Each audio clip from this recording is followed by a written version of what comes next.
it's the next day. It's actually 2 days later. I spent a day with the family. Got to do that every now and then. The car is pretty much where we left it. Still not touched them wheel bearings, but that's going to be the next job. What I have done, on the back of here there is 4 like Torx bolts. I cracked them off to see if they were going to be a problem. They weren't too big of a problem. Not touched the other side yet. So we're going to pull the wheel bearings off, undo the drive shaft nut, get all that done. The nuts on the end of the outer tie rods, I'll show you them. They're not as simple to come across as as I originally thought. So I've ended up having to order some online. There's going to be a back end of this week. Hopefully to get that button back together. You can get them, they're just special order next day, all that sort of jazz. I suppose it depends on your local retailer. But yeah, let's get straight into it. Get these front wheel bearings off. Right, so we're in the arch. Obviously this whole disc assembly's got to come away so we can get to the bearing inside. First thing we're going to do is we're going to get the pads out, get the caliper off, and put it up there somewhere out of the way so we're not fighting against it. Obviously if you've got the standard pins, all you need is a hammer, a punch, knock them through, jobs are good. In. But I've got these upgraded Porsche style pins. So what we've got is some little R-clips.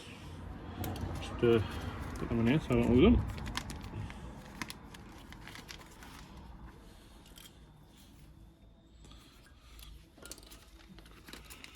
Like that. And these pins are a little bit more loose, so they don't seize as much.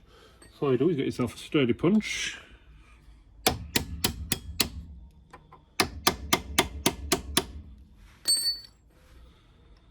It's not actually a punch, it's a nail with the end ground off, but I ain't got a fine punch, so it'll do. Job good in. Spring clip, probably due a renewal. We'll get your pins, store them in here. Easy peasy, we're not going to lose them now, or we're less likely to lose them. Next job would obviously be to pull the pads out, but bearing in mind we need to undo this nut, might be worth leaving them pads in just to make sure we can undo that nut in case we need somebody to press the brakes to stop it all spinning. So your best job is a nut gun. You could just get a lever bar or something on it, but come off a lot easier than I expected actually. Let's get these pads out. Next up, let's get these carpals undone. So 12mm Allen. I've already cracked these off. Oh, it's looser than I thought actually.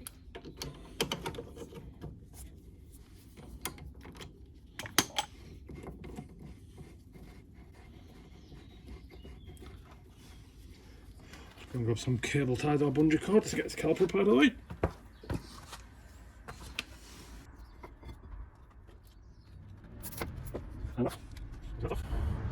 Need to undo these next. Get all these off, otherwise the disc will not come over the studs.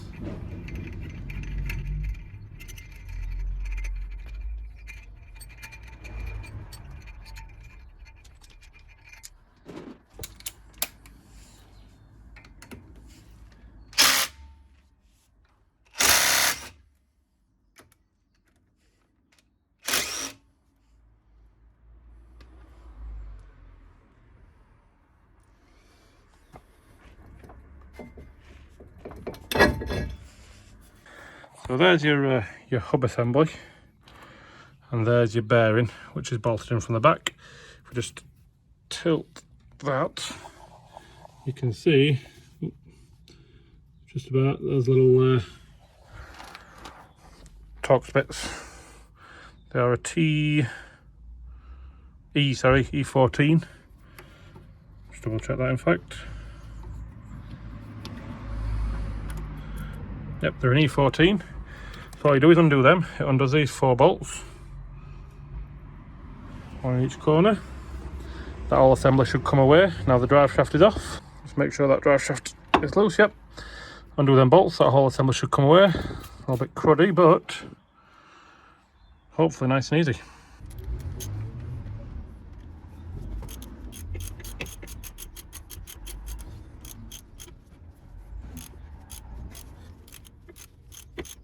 Yeah.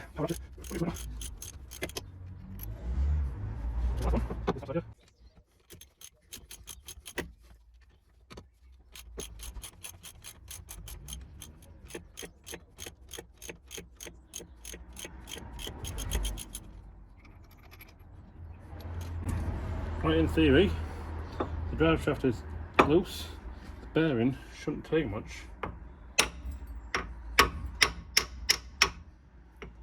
Let's knock it loose.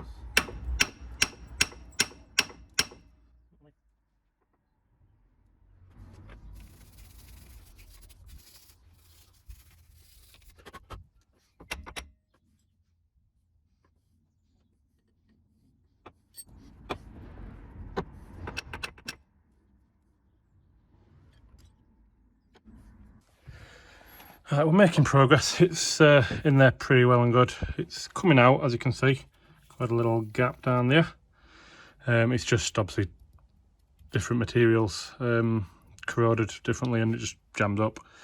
But it's coming off. Just keep braying it with hammer basically. Giving this little spin every now and then, so that we don't get too many flat spots. The only thing I will say, if you're going to do this the same way I'm doing it, try and protect this. I've just nicked mine a couple of times with hammer there. So anyway, I'll keep at it. Right, it's off. Ta-da! All I ended up doing was basically going around, knocking it all the way around there. Would have been a lot easier without the studs on.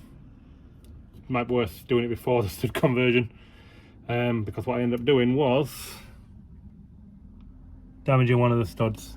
Hopefully I'm going to be able to save that thread just by running a bloody tap over it, a dye over it, sorry. But that's off. I don't own a press. I've got a friend who owns the press and a couple of local garages. I'm going to get them to press the new bearings in. Yeah. Got to do it again on the other side. Right, we're back from having the bearings pressed on. There we go. Shiny new bearing on the hub. We're back in the wheel well. I put the freshly painted brackets on there so I don't lose them, and the fine thread nuts come in. So what we want to do first of all is obviously we need to clean all this up because that's a little bit crusty and horrible. So we've got a little nylon brush, brake parts cleaner, other brands are available, bit of rag, and then a bit of copper slip just to put back on you after we've cleaned it up.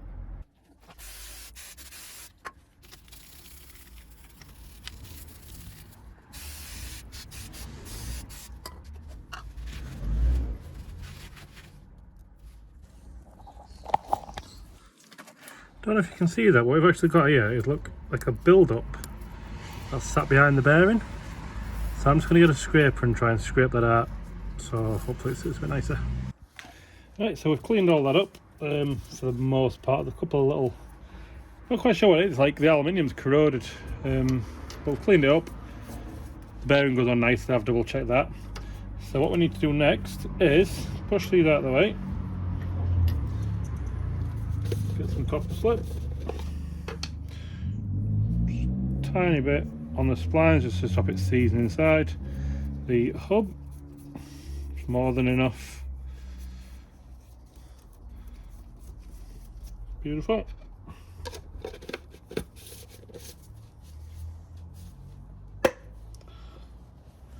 You get your bearing and pop it on. There we go. Just grab my hub nut so I don't lose it. Give it a quick wipe. Then you've got 4 bolts at the back. You just line them up.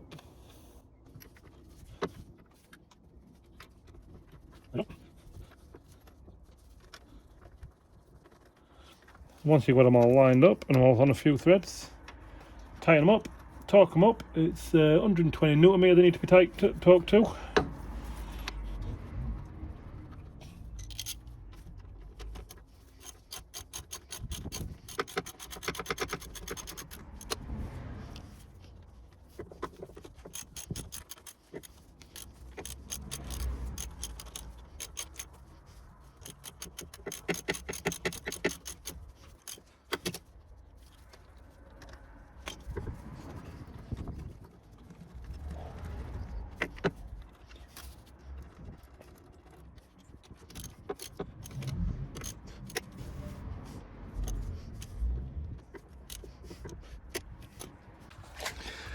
Right, bearings on, they're torqued up. Can't torque that up yet because obviously this is all spinning. So once the car's back on the ground, we'll torque that up. They're 120, that's 280. Next up, we'll get the ABS sensor in, tie rod in, start putting brakes back together, and that'll be the wheel bearings done. Right, we are back together. This corner is anyway. Brakes are back on, calipers on, pads in. So tie rods on. Don't know if you can see that. That's not blood tight because I just need to check the alignment. Luckily, before I took this off, I did take measurements from the front and back, so I need to get that back spacing to I think it were 15mm. I've got it scribbled down somewhere, just to get it roughly in the ballpark, and can cross that off the list. And then it's on to the next thing, which should be the handbrake cable. So tie rod's done, front wheel bearings done, should be the handbrake cables next, but that's pretty boring. So I might have a go at the expansion tank, which means we get to start making things. I have made one before, but like a tit. Find it. Yeah. Nice. Welding's not perfect, but it's alright. But the bottom hose, I had the wrong size fitting, welded it all on, and just wasn't going to work.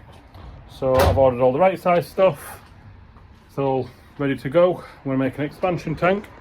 Hopefully bolt to the side of the block here, and we can do away with that big stupid Renault one.